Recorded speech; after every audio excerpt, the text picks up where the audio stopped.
Hello viewers, welcome back to my YouTube channel. Today in this video discuss Derek Walcott, okay, Ruins of Great House. So first of all, we know about the introduction with genre and publication.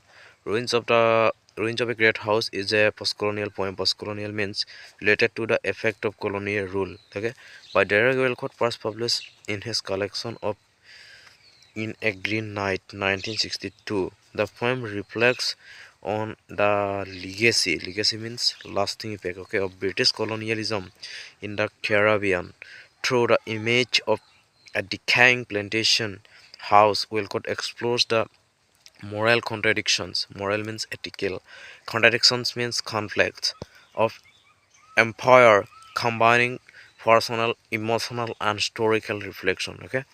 So come to the background. Derek Walcott was a Caribbean poet deeply concerned with colonial history.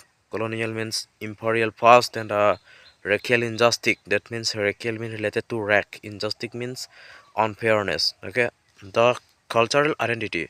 The Great House refers to a colonial plantation mansion once owned by European masters. Such houses symbolized imperial authority. Imperial means colonial, authority means power, okay, and economic exploitation. The poem emerges from a post-colonial context where former colonies were uh, resisting, okay, the after effects. After effects means consequences, okay, of empire. So now come to the summary. The speaker stands before the ruins of once grand colonial house, now decayed and overtaken by nature. As he observes its uh, deterioration, he reflects on the cruelty and oppression that sustained its former grandeur.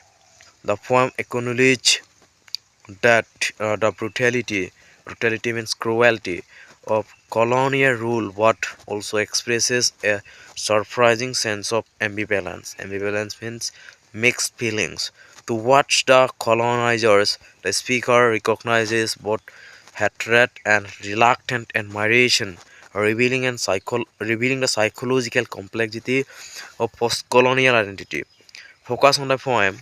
The poem focuses on the collapse means downfall, of colonial power and the emotional response of the colonized subject. It highlights the decay of empire. Decay means decline, empire means colonial power. And the moral complexity. Moral means ethical, complexity means difficulty of post-colonial. Okay, so memory. The entanglement means interconnection of admiration and resentment, okay. Story embodied in physical ruins, okay. The ruined house becomes a symbol means representative image, okay. Imperial decline. So now come to the themes. A decline of colonial power. The ruined house represents an uh, disintegration. Disintegration means breaking down of imperial authority and dominance, colonial violence and exploitation. The poem exposes the systematic oppression. Systematic means organized oppression. Domination means on which colonial wealth was built. Okay, ambivalence means towards empire. The speaker experiences conflicted emotions. Conflicted mean opposing emotions, okay. Feelings hatred for oppression, and admiration for cultural refinement. History and memory. The ruins act as a historical reminder. Historical means first related to reminder means sign, okay. Reminder, okay, of colonial injustice that cannot be erased. First colonial identity. The poem reveals the psychological inheritance.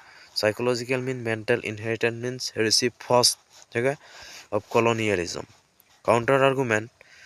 Some critics argues that the poem shows excessive sympathy. Sympathy means pity, okay, and towards the colonizers and the risks of romanticizing empire. Romanticizing means idealizing empire means colonial rule.